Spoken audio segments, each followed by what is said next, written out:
तुमने पुकारा और हम चले आए, दिल हथेली पर ले आए रे। वह एक ऐसे अभिनेता थे जिन्हें उनके अभिनय कौशल के साथ साथ एक खास एक्स फैक्टर के लिए जाना जाता है। दीवाना मुझसे नहीं, इस अंबर के नीचे। एक ऐसी आग जो युवाओं के दिलों में भड़क उठी। आगे है कातिल मेरा और मैं पीछे पीछे।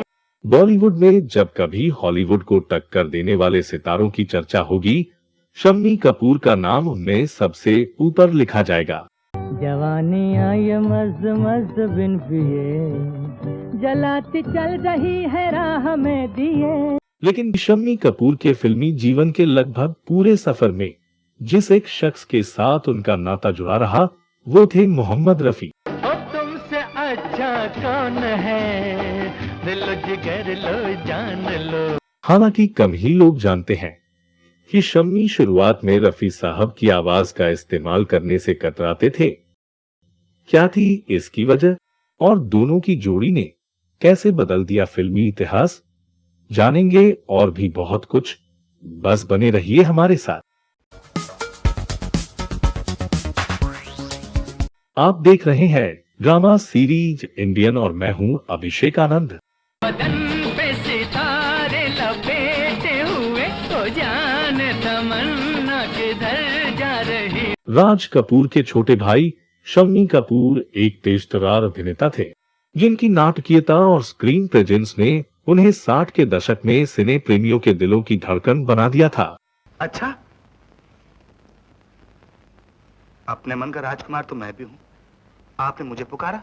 और जब शम्मी कपूर साहब का नाम आता है तो एक गायक का नाम हमेशा हमारे सामने आता है, और आप सब जानते हैं कि मैं किसकी बात कर रहा हूं। वो गायक थे मोहम्मद रफी। आसमान से आया फरिश्ता, प्यार का सबक सिखलाने, दिल में है तस्वीर यार की, लाया हूँ वो दिखलाने। जिस तरह मुकेश राज कपूर की आवाज बने, उसी तरह रफी साहब शम्मी कपूर जी के पर्याय बन गए। रफी साहब ने शम्मी कपूर के लिए करीब 180 गाने गाए थे, जिनमें से ज्यादातर सुपरहिट रहे। ओ हसीना जुल्फों वाले जाने जहां, ढूंढती है काफिर आंखें किसका निशान। गुल बदन फूलों की महक, कांटों की चुभन। हालांकि शम्मी कपूर जी ने एक इंटरव्यू में बताया था कि वो शुरू में रफी साहब की आवाज का इस्तेमाल करने से कतराते थे। अब बंद हो चुकी हिंदी फिल्म पत्रिका माधुरी को दिए एक साक्षात्कार में शम्मी ने पत्रकार प्रकाश सुल्तान से कहा था, मैं अपनी आवाज की गुणवत्ता को लेकर आशंकित था। मैंने पाया कि ये सहज रूप से दब गई है और टूट रही है। जब पापाजी यानी पृथ्वीराज कपूर साहब ने मेरे लिए रफी की आवाज का सुझाव दिया, तो मैंने उनसे कहा कि इतनी अच्छी आवाज मुझे शोभा नहीं देगी, क्योंकि मेरी आवाज बहुत दबी हुई है। लेकिन पापाजी डटे रहे, क्योंकि वे मोहम्मद रफी से बेहद प्यार करते थे। हालांकि 10 अन्य गायकों ने भी शम्मी कपूर जी के लिए गाया था, लेकिन ये रफी साहब ही थे जो उनकी आधिकारिक आवाज बने। रफी साहब ने शम्मी कपूर की पहली फिल्म जीवन ज्योति से लेकर उनकी कई शुरुआती फिल्मों में गाने गाए थे। एक तो सूरत प्यारी और ऊपर से ये नाज, दिल लेने के तौबा ये कैसे है अंदाज। लेकिन फिल्में ज्यादा चली नहीं और उन्हें नोटिस नहीं किया गया। शम्मी कपूर उस वक्त की लगभग सभी नामचीन हीरोइनों के साथ काम कर चुके थे, लेकिन उनका करियर ट्रैक पर नहीं आ रहा था। हिट फिल्मों की शुरुआत हुई 1957 में रिलीज हुई फिल्म तुम सा नहीं देखा से।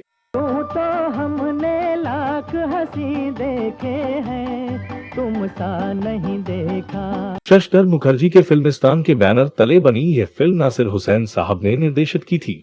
संगीत दिया था ओ.पी. नैयर साहब ने और नए अंदाज के इन गीतों को आवाज दी थी मोहम्मद रफी ने। गोरे गोरे गाल गाल पे उलझे उलझे बाल, हो तेरा क्या कहना। जिन लोगों ने फिल्म देखी है वे जानते हैं कि शम्मी कपूर पूरी फिल्म में बढ़िया डायलॉग डिलीवरी नहीं कर पाए थे, इसलिए उन्होंने ओ.पी. नैयर से किसी ऐसे व्यक्ति को लेने का अनुरोध किया जो थोड़ी लो पिच पर गा सके, लेकिन ओ.पी. साहब अड़े रहे। उन्होंने कहा कि वह पहले ही आशा के साथ गाने के लिए मोहम्मद रफी को शामिल कर चुके हैं। सर पर टोपी लाल, हाथ में रेशम का रुमाल, हो तेरा क्या कहना। जब फिल्म रिलीज हुई तो इसके गानों ने तहलका मचा दिया। उस दौर में इस तरह के गाने और इस तरह का डांस दर्शकों के लिए बिल्कुल नया अनुभव था। ज्यादातर भारतीय दर्शकों ने एल्विस प्रेस्ली का नाम बस सुना ही था। दोस्तों, हम बात कर रहे हैं 50 के दशक की, जब न तो यूट्यूब था और न मोबाइल फोन या पर्सनल कंप्यूटर। यहां तक कि उस दौर में टीवी भी आम भारतीय घरों तक नहीं पहुंचा था। गाना सुनने का एकमात्र जरिया रेडियो था और वीडियो तो बस सिनेमा हॉल में ही देखे जा सकते थे।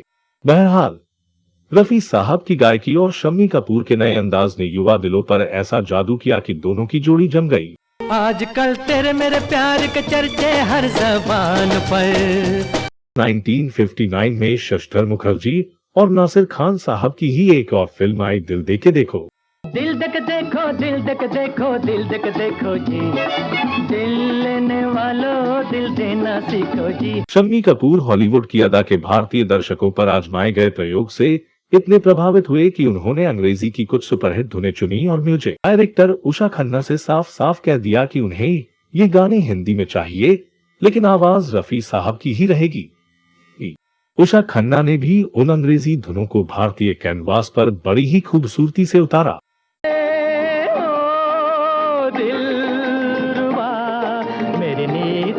1960 में बनी फिल्म बसंत ने भी सेल्यूलाइट पर धमाका कर दिया।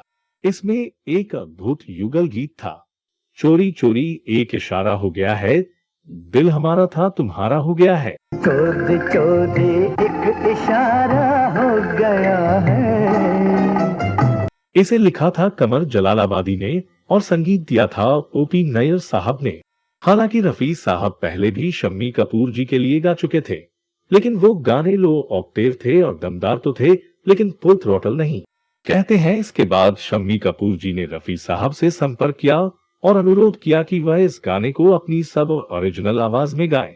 रफी साहब ने वैसा ही किया और जैसा कि कहा जाता है, एक इतिहास बन गया।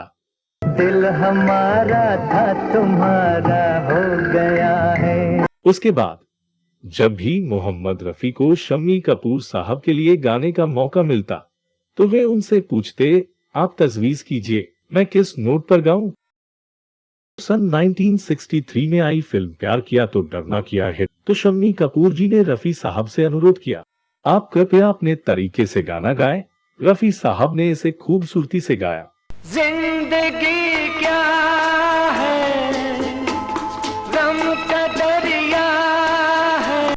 और शम्मी कपूर ने इस पर ऐसा लिप सिंक किया कि इसे आज भी याद किया जाता है। न जीना यहाँ बस में, न मरना यहाँ बस में, अजब दुनिया। हालांकि उन दिनों म्यूजिक डायरेक्टरों का जलवा होता था और वो अपने पसंदीदा गायकों से गाने गवाते रहते थे, लेकिन शम्मी कपूर की भी शर्त ये रहती थी कि कम से कम एक गाना रफी साहब का जरूर होना चाहिए।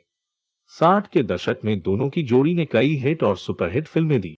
इनमें सिंगापुर, जंगली, ब्लफ मास्टर, राजकुमार, कॉलेज गर्ल, बदतमीज, सच्चाई, एन इवनिंग इन पेरिस, लाट साहब, तुमसे अच्छा कौन है जैसी फिल्में मशहूर थी। देखो तुमसे अच्छा कौन है,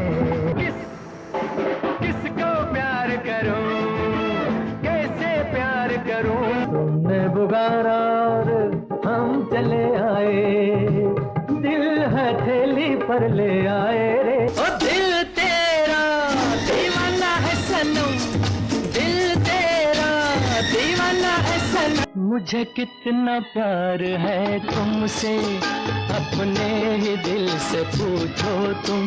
1968 में आई फिल्म ब्रह्मचारी ने रफी साहब और शम्मी कपूर दोनों को फिल्म फेयर अवार्ड दिलवाया था। दिल के झरोखे में तुझको बिठा कर, यादों को तेरी मैं दुल्हन बना कर। 70 के दशक की शुरुआत में शम्मी कपूर सिर्फ 3-4 फिल्मों में आए, जिनमें अंदाज और छोटे सरकार ही कामयाब रहे।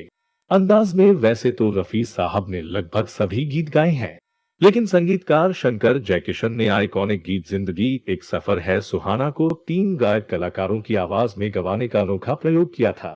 किशोर कुमार और रफी साहब दोनों ने इसे अपने अपने अंदाज में गाया था। हंसते गाते जहाँ से गुजर दुनिया की तू परवाह न कर, मौत आनी है आएगी एक दिन, जान जानी है जाएगी एक दिन। आशा भोसले की आवाज में भी ये गीत खासा लोकप्रिय हुआ था। पीछे रह जाएगा ये जमाना, यहाँ कल क्या हो किसने जाना। फिल्म के दूसरे गीत भी बेहद चर्चित रहे। कुल मिलाकर ये फिल्म भी एक म्यूजिकल हिट रही जिसमें रफी साहब के गानों का बड़ा योगदान था। मामा रे मामा रे, रे मामा रे मामा रे, दिल उसे दो जो जान दे दे, उसे दो जो दिल दे दे। बाद में उन्होंने अपना ध्यान निर्देशन पर केंद्रित किया और खुद कैरेक्टर रोल में आने लगे, लेकिन रफी साहब से नाता फिर भी नहीं टूटा।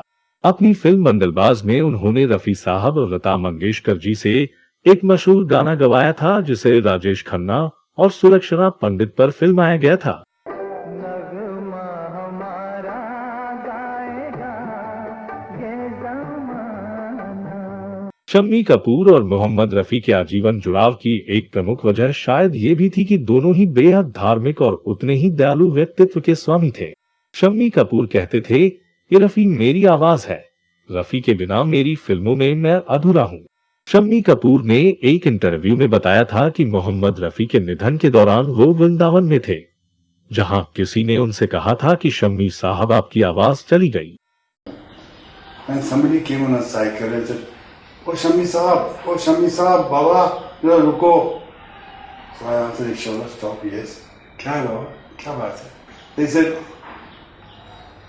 "शम्मी जी आपकी आवाज चली गई." मैंने कहा मेरी आवाज तो बड़ी अच्छी भली है, कल रात को भी मैंने भजन वजन गाए हैं, अभी भी मैं आश्रम जा रहा हूँ, I'm going to sing there. You come along, चलो हम जाएंगे वहाँ पे, गीत गाएंगे, भजन गाएंगे। इसे नहीं शमी साहब आपकी आवाज चली गई, शमी साहब आप समझते क्यों नहीं? मैंने कहा मेरी आवाज अच्छी भली है, मैं क्या समझूं इसमें? तो शमी साहब रफी साहब चले गए, आपकी आवाज चली गई। Oh my God! You can't imagine. I started crying. I started weeping. This man was telling me that he had just heard on the radio that Rafi Saab was no more. He had a heart attack, he died, he passed away.